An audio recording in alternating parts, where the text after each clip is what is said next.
الشيطان الرجيم بسم الله الرحمن الرحيم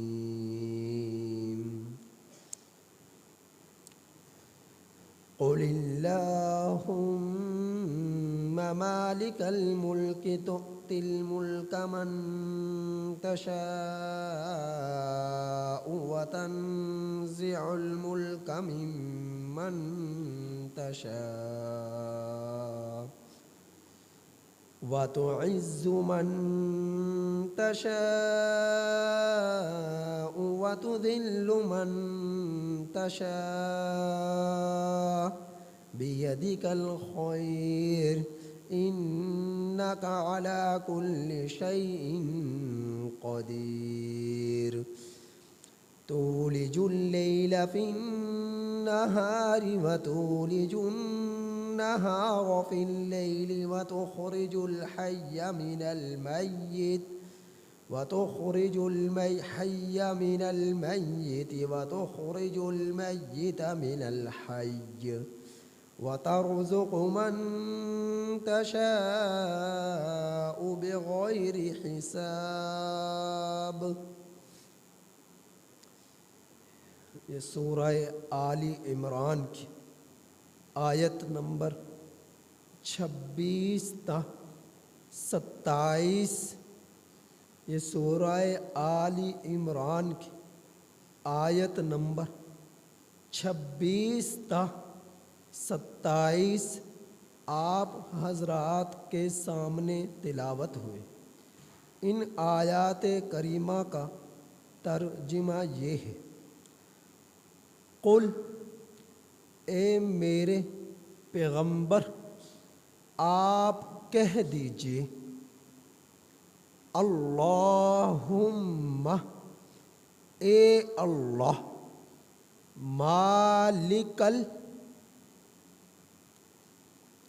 مالک ہے تو الملک، سلطنت کا، بادشاہت کا. اے میرے پیغمبر آپ کہہ دیجئے، اے اللہ، تو بادشاہی کا مالک ہے، تو سلطنت تو سلطنت کا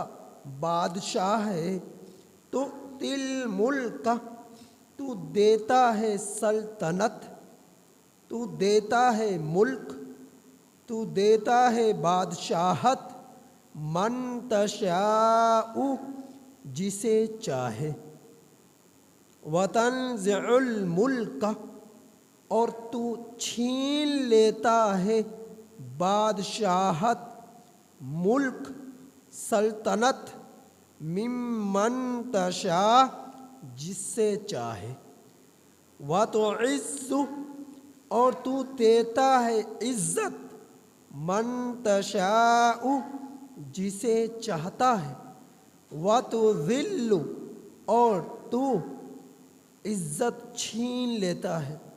من تشاء، جس سے تو چاہتا ہے، اور تو دیتا ہے عزت جسے چاہتا ہے، وتذل من تشاء، اور تو ذلیل کر دیتا ہے جسے چاہتا ہے. بیدک الخیر، تیرے ہاتھ میں ساری کی ساری بھلائی ہے. انکا، بے شک تو ہی، علی کل شیء قدیر، ہر چیز پر قادر ہے.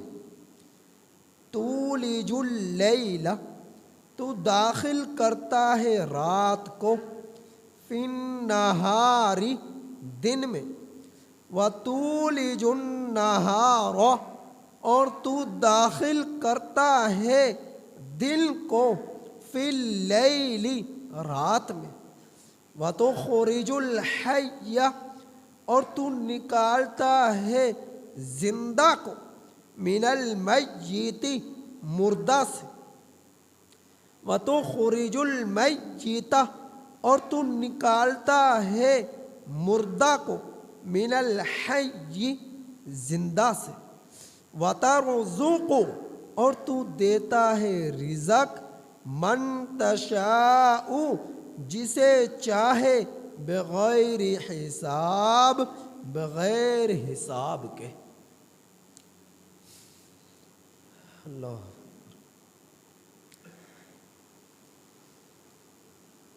اس آیت کریمہ کے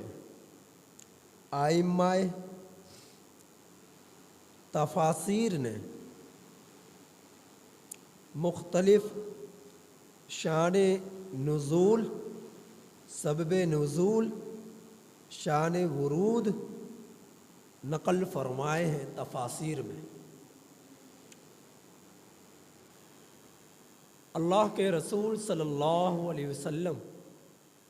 ایک مرتبہ جب غزوہ بدر سے فاتح بن کر لوٹے تو غزوہ بدر کے بعد نبی کریم صلی اللہ علیہ وسلم مدینۃ المنورہ کے ایک بہت بڑے بازار جو اہل یہود میں سے بنو قینقاع کا بازار تھا، اس میں تشریف لائے، اور اللہ کے رسول صلی اللہ علیہ وسلم جب اس بازار میں تشریف لائے تو نبی کریم صلی اللہ علیہ وسلم کے ارد گرد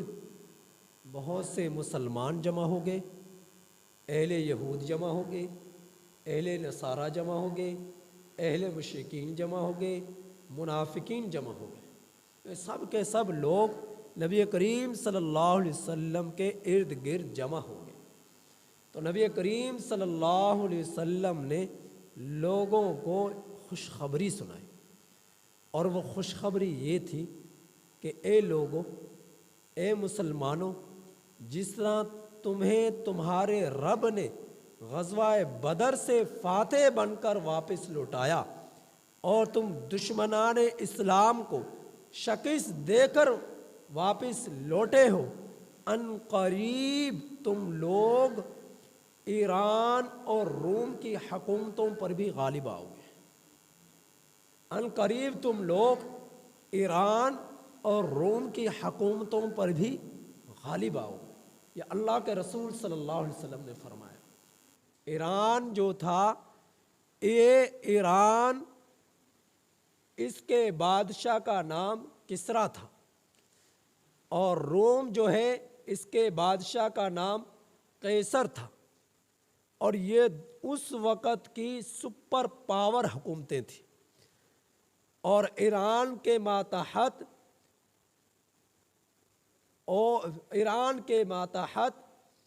بہت سارے ممالک تھے جو ان کے ماتحت تھے، مثلا ابو ظہبی، بحرین، دوحہ، فارس، یمن، یہ سارے کے ساری حکومتیں جو ہے ایران کے ماتحت تھیں۔ تو دو ہی حکومتیں سب سے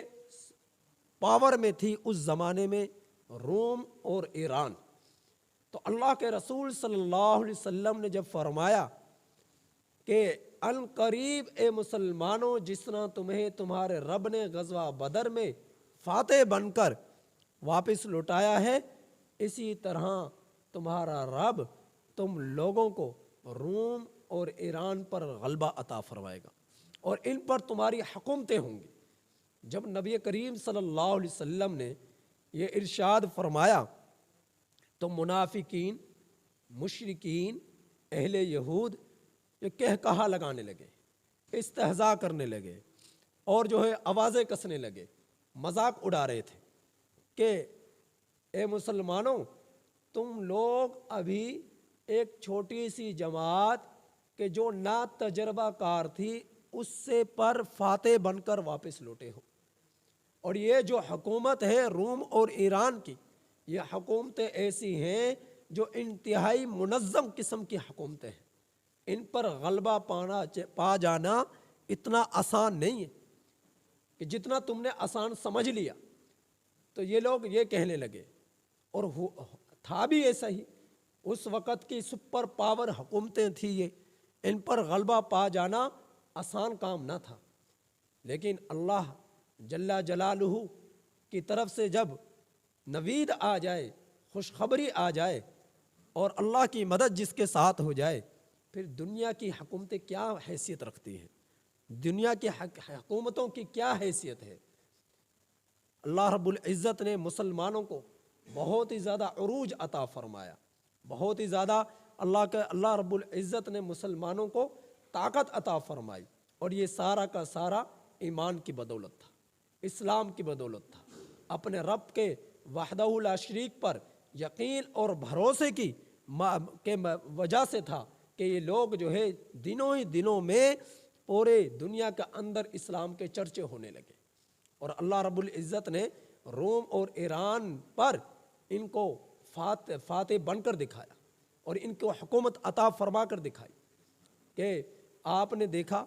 کہ نبی کریم صلی اللہ علیہ وسلم کے بعد وصال فرما جانے کے بعد حضرت ابو بکر صدیق رضی اللہ تعالیٰ عنہ کا دور خلافت آیا۔ جب حضرت ابو بکر صدیق رضی اللہ تعالیٰ عنہ کی دور خلافت تھا، اس وقت 7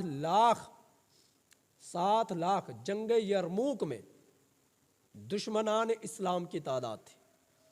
اور ابتدا ہوئی حضرت ابو بکر صدیق رضی اللہ تعالیٰ عنہ کے دور، اور اس جنگ کا اختتام ہوا حضرت فاروق اعظم رضی اللہ تعالیٰ عنہ کے زمانے میں۔ حضرت فاروق اعظم رضی اللہ تعالیٰ عنہ کے زمانے میں اس جنگ کا اختتام ہوا، تو جو ہے مقابلین کی تعداد 7 لاکھ تھی، اور مسلمانوں کی تعداد 45,000 تھی، اور جب مقابلے میں آئے تو 7 لاکھ جنگ یرموک میں دشمنان اسلام کو مسلمانوں نے شکست دی، جن میں 1,30,000 دشمنان اسلام کو جہنم واصل کیا، باقی دم دبا کر بھاگ گئے، اور مسلمان صرف 3,000 اس جنگ یرموک کے اندر شہید ہوئے۔ 3,000 7 لاکھ کے مقابلے میں 45,000 میں سے 3,000 مسلمان جو ہے انہوں نے جانوں کا نذرانہ پیش کیا، باقی سب کے سب مسلمان تقریباً 42,000 کے قریب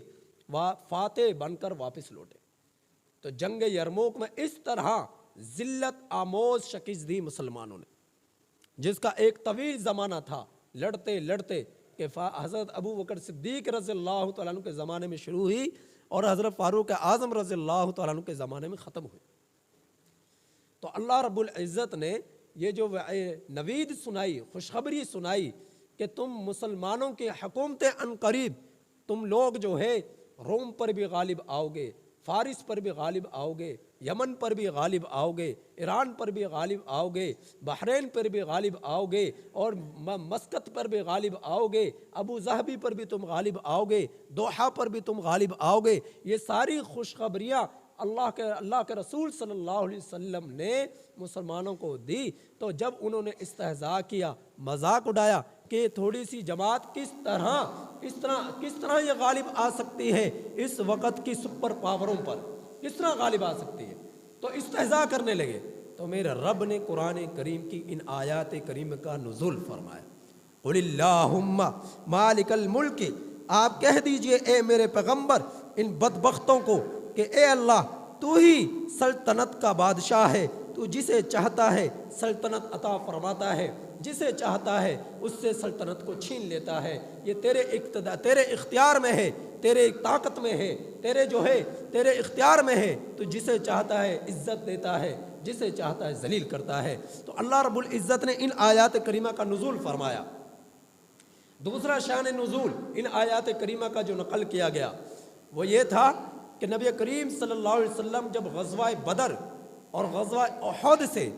مسلمان اور نبی کریم صلی اللہ علیہ وسلم فاتح بن کر سن 2 ہجری اور 3 ہجری میں تقریباً واپس تشریف لائے، تو اس وقت نبی کریم صلی اللہ علیہ وسلم کے جو مخالفین تھے مدینہ کے اندر، مکہ المکرمہ کے اندر، ان سب کے سب جو ہے پریشان تھے۔ نبی کریم صلی اللہ علیہ وسلم حضرات مسلمان صحابہ اکرام رضی اللہ تعالیٰ علیہم اجمعین سے اس قدر یہ لوگ انتقام لینے کے در پر تھے کہ مکہ کے مشرکین مدینہ کے یہودی، منافقین، کافرین، یہ سب کے سب متحد ہو کر، یکجا ہو کر مسلمانوں کے مقابلے میں آئے کہ دن بدن اسلام بڑھ رہا ہے، مسلمانوں کو طاقت مل رہی ہے، تو ان سے یہ بات ہضم نہیں ہو رہی تھی، ان سے یہ بات ہضم نہیں ہو رہی تھی، تو انہوں نے یک بار کی مسلمانوں پر حملہ کرنے کے بارے میں مشورہ کیا، اور یہ سب کے سب لاؤ لشکر کے ساتھ، آلات و ہتھیار کے ساتھ، اسلحے کے ساتھ، جنگی آلات کے ساتھ، سب کے سب ایک بھاری تعداد میں لشکر کی صورت میں مسلمانوں کے مقابلے میں آئے۔ تو نبی کریم صلی اللہ علیہ وسلم کو جب علم ہوا تو نبی کریم صلی اللہ علیہ وسلم نے حضرات صحابہ اکرام رضی اللہ تعالیٰ علیہم اجمعین کو جمع فرمایا، اور جمع فرما لینے کے بعد مشورہ ہوا، اور اس مشورے میں یہ طے ہوا مدینہ المنورہ کے باہر غنیم کے راستے سے، غنیم لشکر کو کہتے ہیں، جس طرف سے لشکر نے آنا تھا اس راستے کی سمت مدینہ المنورہ کے باہر جو ہے ایک بہت بڑی خندق کھودی جائے، بہت بڑی خندق کھودی جائے، جسے قرآن کے الفاظ میں غزوہ احزاب کہا جاتا ہے، اور تاریخ کے الفاظ میں غزوہ خندق کہا جاتا ہے۔ تو نبی کریم صلی اللہ علیہ وسلم حضرات مسلمان نے یہ مشورہ کیا، اور مسلمان جو ہے اس خندق کو توڑنے کے لیے، کھودنے کے لیے تیار ہوئے، اور پھر 40 ہاتھ لمبی خندق کھودی گئی، 40 ہاتھ لمبی، 40 ہاتھ لمبی خندق کھودی گئی، اور اس کا طول اور عرض، اس کا طول، جتنا طول ایک طویل تھا اتنا عرض بھی اس کا ایک طویل تھا، اور اسی طرح گہرائی بھی اس کی ایک طویل تھی، گہرائی بھی بہت زیادہ، عرض بھی بہت زیادہ، طول بھی بہت زیادہ۔ تو حضرات مسلمان 10 صحابہ اکرام رضی اللہ تعالیٰ عنہم اجمعین کے ہاتھ میں 40 ہاتھ جو ہے 10 صحابہ اکرام کے جو ہے حصے میں آئی، کہ جنہوں نے 40 میل کے فاصلے پر تقریباً وہ خندق کھودی، اور 40 ہاتھ 10 صحابہ اکرام کے حصے میں آئی کہ یہ خندق کھود رہی، اور پھر خندق کھودی گئی۔ اس وقت نہ آلات تھے، نہ جدید مشینری تھی آج کے زمانے کی طرح، جس طرح اللہ رب العزت نے جدید آلات اور جدید مشینریاں دی ہیں کہ جیسے مرضی آپ گہرائیاں کھودیں، جیسے مرضی بلڈنگیں کھڑی کریں، تو آج کے دور کے اندر کوئی مشکل نہیں ہے۔ تو وہ لوگ، ان لوگوں نے اپنے ہاتھوں کے ذریعے سے، اپنے جو ہے اب جو اس وقت تھوڑے بہت جو آلات تھے خدائی کے، ان کے ذریعے سے اس خندق کو کھودنا شروع کیا۔ بہت مشکل کام تھا، اور چند دنوں میں، تھوڑے سے وقت میں ان حضرات صحابہ اکرام نے اس خندق کو کھود کر دکھایا۔ تو جس وقت خندق کھود رہے تھے تو خندق کی کھدائی کے دوران ایک جگہ پر ایک بہت بڑی چٹان نمودار ہو گئی۔ اب حضرات صحابہ اکرام رضی اللہ تعالی علیہم اجمعین اس پر جو ہے آہنی ہتھیار اس پر ڈالتے، مارتے، لیکن وہ کندیل جو مارتے اس پر وہ ٹوٹتی نہیں، بہت کوشش کی لیکن وہ پتھر ٹوٹ نہ سکا، وہ چٹان کے ٹکڑے نہ ہو سکے۔ تو حضرت سلمان فارسی رضی اللہ تعالیٰ عنہ کو نبی کریم صلی اللہ علیہ وسلم کی طرف بھیجا گیا کہ اے اللہ کے رسول صلی اللہ علیہ وسلم، اس پریشانی میں مبتلا ہیں تو اس کا کوئی حل نکالیے۔ تو اس خندق کی خدائی میں سرکار دو عالم محمد مصطفیٰ صلی اللہ علیہ وسلم بھی پیش تھے۔ ایسا نہیں کہ حضرات صحابہ اکرام کو حکم دے دیا اور وہ خدائی کر رہے، نہیں، نبی کریم صلی اللہ علیہ وسلم بھی ان کے ساتھ اس خندق کی خدائی میں پیش تھے۔ اور عالم اور حالت یہ تھی کہ بھوک سے ان کے پیٹ کمر سے لگ چکے تھے، ایسی حالت تھی کہ پہننے کے لیے جوتے نہیں، پہننے کے لیے پورا لباس نہیں، ڈھانپنے کے لیے سر پر کپڑا نہیں، پہننے کے لیے جوتے نہیں، اور کھانا کھانا تو پیٹ بھرنا تو دور کی بات، وقت ہی نہیں تھا کہ اتنا وقت نکال سکے کہ آئیں اور کھانا کھائیں۔ اور بے جان پوری طاقت اور جان اور وقت کے ساتھ اس خندق کی خدائی میں تمام کے تمام صحابہ اکرام مشغول اور مصروف تھے۔ تو نبی کریم صلی اللہ علیہ وسلم جب تشریف لے گئے تو آپ صلی اللہ علیہ وسلم نے اس کندیل آہنی کو پکڑا، اور پکڑ کر اس پتھر پر ایک ضرب لگائی۔ جب ضرب لگائی تو اس پتھر کے ٹکڑا ہوا، اور ٹکڑا ہو جانے کے بعد ایک روشنی نمودار ہوئی، اور اس روشنی کے اندر اللہ جل جلالہ نے نبی کریم صلی اللہ علیہ وسلم کو ایران کے محلات اور ان کے جو ہے گھر اور ان کے جو ہے ان کے ملک ایران جو ہے یہ اللہ رب العزت نے اس کے اندر دکھلایا کہ ان قریب تم لوگ یہاں پر فاتح بن کر واپس لوٹو گے، فتح حاصل کرو گے۔ تو دوبارہ پھر نبی کریم صلی اللہ علیہ وسلم دوسری ضرب لگائی، دوسری ضرب کے اندر اللہ رب العزت نے فارس اور روم کے سرخ محلات نبی کریم صلی اللہ علیہ وسلم کو دکھائے۔ تیسری ضرب لگائی تو تیسری ضرب کے ساتھ ہی اس چٹان کا وہ چٹان جو تھی وہ ریزہ ریزہ ہو گئی، اور تیسری ضرب میں اللہ جل جلالہ نے صنعائے یمن کو نبی کریم صلی اللہ علیہ وسلم کو دکھلایا کہ تم لوگ بہت جلد یہ روم، یہ ایران، یہ صنعاء یمن، ان ملکوں پر تم فتوحات حاصل کرو گے، فتوحات حاصل کرو گے۔ تو نبی کریم صلی اللہ علیہ وسلم نے جب یہ خوشخبریاں سنائی اور آپ صلی اللہ علیہ وسلم کو وہ ضربیں جو لگائی گئی ان کے اندر جو آگ نمودار ہوئی، اس میں جو یہ محلات دکھلائے دنیا کے سپر پاور اس وقت کی حکومتوں کے کہ مسلمان ان قریب ان حکومتوں پر قابض ہوں گے اور فتح حاصل کریں گے، یہ جب خوشخبریاں سنائی تو اس وقت جو منافقین تھے، اس وقت جو منافقین تھے وہ استہزاء کرنے لگے،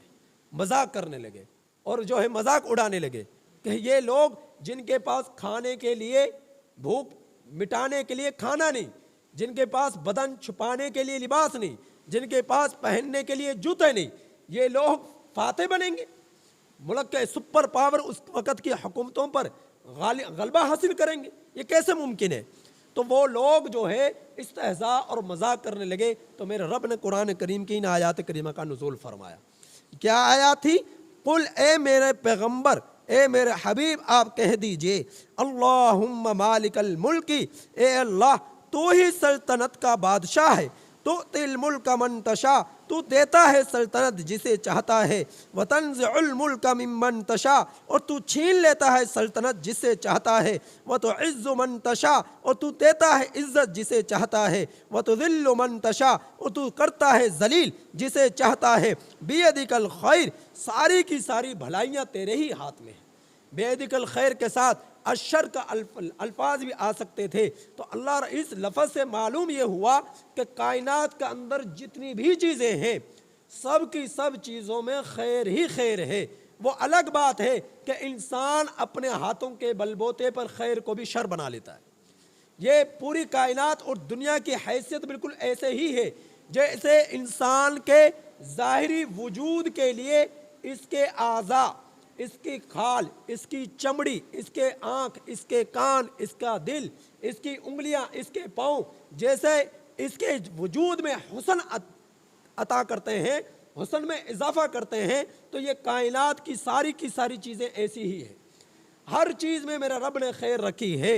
لیکن انسان اس خیر کو خود ہی اپنے لیے شر بنا لیتا ہے۔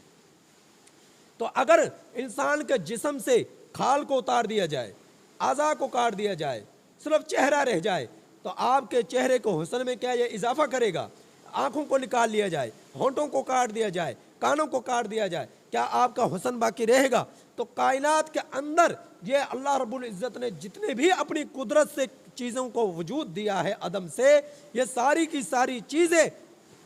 کائنات کے اندر حسن پیدا کر رہی ہیں، حسن میں اضافہ کر رہی ہیں، اور ہر انسان کے لیے خیر ہے۔ وہ الگ بات ہے ان کے حصول کے لیے انسان شر کے راستے کو اختیار کرتا ہے، شیطانی راستے کو اختیار کرتا ہے، رب کی نافرمانیاں کرتا ہے، تو یہی چیزیں ان کے لیے شر بن جاتی ہیں۔ جس طرح انسان کے وجود سے ساری اعضاء کو کاٹ چھانٹ کر دی جائے اور چمڑی کو ادھیر دیا جائے تو انسان کا وجود یہی بدنما لگے، اسی سے انسان جو ہے خوف زدہ ہو جائے کہ یہ انسان ہے یا کوئی خطرناک قسم کی بلا ہے۔ تو اللہ رب العزت نے جس طرح انسان کے حسن وجود میں حسن عطا فرمایا ہے، اسی طرح کائنات کے بننے میں میرے رب نے حسن عطا فرمایا ہے۔ اب دنیا کے کافر، دنیا کے ظالم اور جابر حکمران جو ہے، لوگ جو ہے اپنے ان چیزوں کے حصول میں اپنے رب کی نافرمانیاں کرتے ہیں، اور رب کی نافرمانیاں کرنے کی بنا پر وہی چیز ان کے لیے شر بن جاتی ہے جن کو یہ حصول کرتے ہیں۔ تو اللہ رب العزت فرما رہے بیدک الخیر، اس لفظ سے یہ معلوم ہوا کہ اللہ رب العزت نے کائنات کے اندر خیر ہی خیر رکھی ہے۔ وہ الگ بات ہے انسان خود اپنے تصرف سے اس چیز کو شر بنا لیتا ہے۔ تو ساری کی ساری خیریں بیدہ الخیر، اللہ ہی کے ہاتھ میں ہے۔ انک علی کل شیء قدیر، بے شک اللہ تعالیٰ ہر چیز پر قدرت رکھتا ہے۔ آپ کے سامنے کتنے ایسے حکمران ہیں،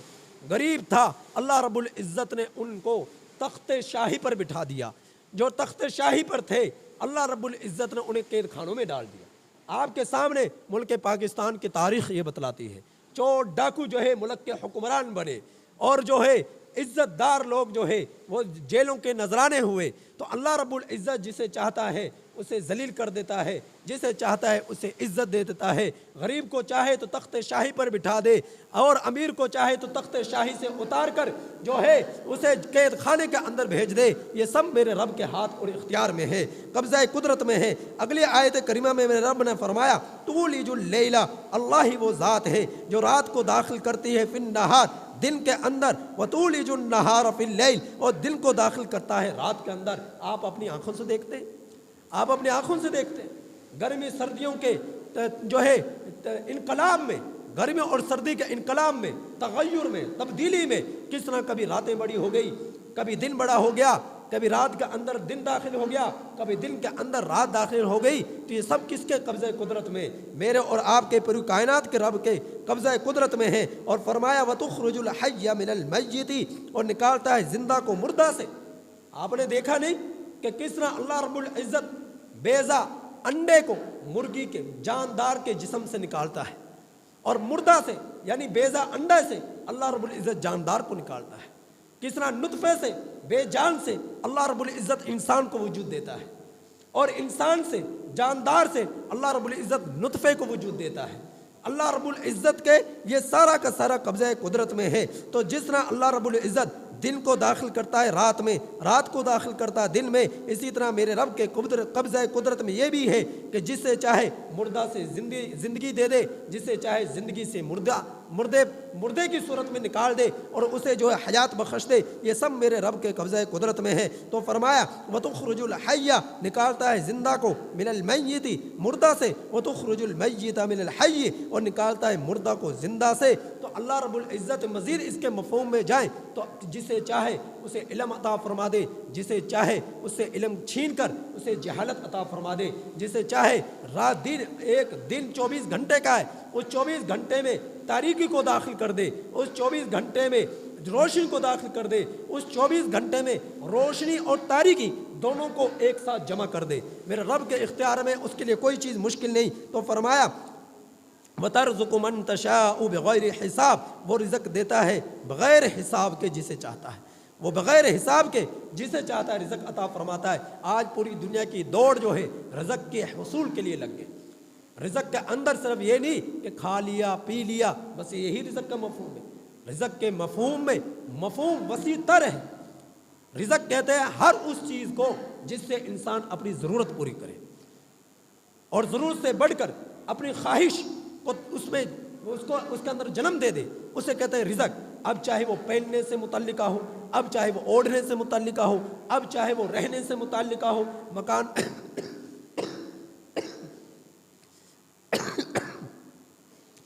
مکان و محلات کی صورت میں،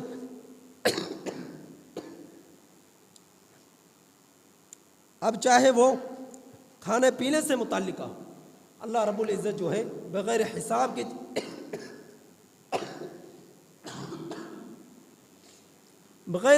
کے جسے چاہتا ہے وہ یہ عطا فرما دیتا ہے۔ میرے رب کے لیے کوئی مشکل نہیں، ہر انسان کو وہ ملنا ہے جو میرے رب نے اس کے مقدر میں رکھا ہے۔ میرے نبی کا فرمان ہے ان اللہ تعالی یطلب الرزق کما یطلب اجل، یہ رزق تو انسان کو یوں تلاش کرتا ہے جس طرح موت انسان کو اپنی طرف کھینچتی ہے، لیکن ہم اس قدر اندھے ہو گئے اسی رزق کی تلاش میں کہ نہ ہم نے حلال کو دیکھا، نہ ہم نے حرام کو دیکھا، نہ ہم نے حقوق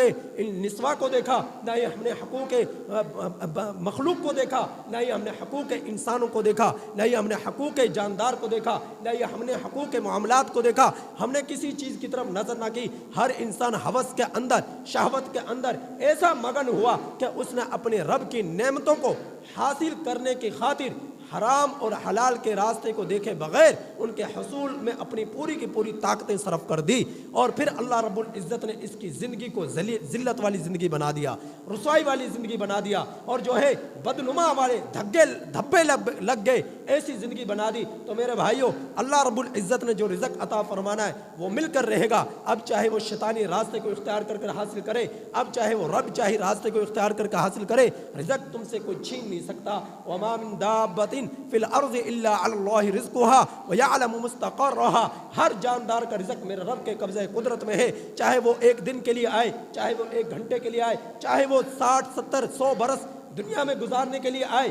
اللہ رب العزت نے ہر ایک کا رزق اس کی تقدیر کے اندر لکھ دیا، اور وہ اسے مل کر رہے گا۔ اب وہ رزق چاہے بادشاہت کی صورت میں ہو، وہ رزق چاہے اوڑھنے بچھونے کی صورت میں ہو، وہ رزق چاہے گاڑی مکانات کی صورت میں ہو، فیکٹری ملز کی صورت میں ہو، ہر صورت میں میرا رب جس کے مقدر جو لکھا ہے وہ اسے مل کر رہے گا۔ بس اوقات آپ اپنی آنکھوں سے دیکھتے ہیں کوئی شخص جو ہے تھوڑی سی محنت کرتا ہے، تھوڑی سی محنت کے عوض میرا رب دنوں میں اسے کروڑ ارب پتی بنا دیتا ہے۔ اور بس اوقات انسان ایک مزدور صبح سے لے کر شام تک ساری کی ساری کوششیں رزق کے حصول میں صرف کر دیتا ہے، بامشکل ایک وقت کا کھانا پورا ہوتا ہے،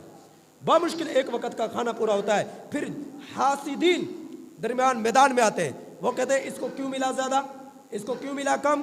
جب اس احمق کو یہ نہیں معلوم کہ رزق دینے والی اللہ کی ذات ہے، اس نے اس کے مقدر میں زیادہ لکھا ہے تو تھوڑی محنت سے بھی زیادہ دے دیا، اور اس کی مقدر کے اندر میرے رب نے کم لکھا ہے تو زیادہ محنت سے بھی کم دیا۔ تو یہ میرے رب کے اختیار میں، جسے چاہتا ہے زیادہ دے دے، جسے چاہے کم دے دے۔ بس ہم مسلمانوں کو یہ سمجھایا، ہم انسانوں کو یہ سمجھایا کہ اے مسلمانوں تم حسد نہ کرو، اے مسلمانوں تم بغض نہ کرو، اے مسلمانوں تم نفرت نہ کرو، اے مسلمانوں تم دنیا کی زندگی کے اندر تعلقات ختم نہ کرو، باہمی محبت بھائی چارگی کے ساتھ زندگی بسر کرو، اور اپنے رب کے حکموں کو اپنے اندر تکمیل بخشو۔ اللہ رب العزت اس سے راضی ہوگا، دنیا بھی سنورے گی، آخرت بھی سنورے گی، غریب کے لیے بھی جنت ہے، امیر کے لیے بھی جنت ہے۔ اب راستہ انسان امیر اور غریب نے خود اختیار کرنا ہے، چاہے شیطانی راستے کو اختیار کرے، چاہے جو ہے اللہ نبی کے راستے کو اختیار کرے، یہ ہر انسان کے اختیار میں ہے۔ تو میرے رب نے جو ہے، میرے رب کے قبضہ قدرت میں یہ ساری کی ساری بادشاہت ہیں، میرے رب کے اختیار میں ساری کی ساری عزتیں ہیں،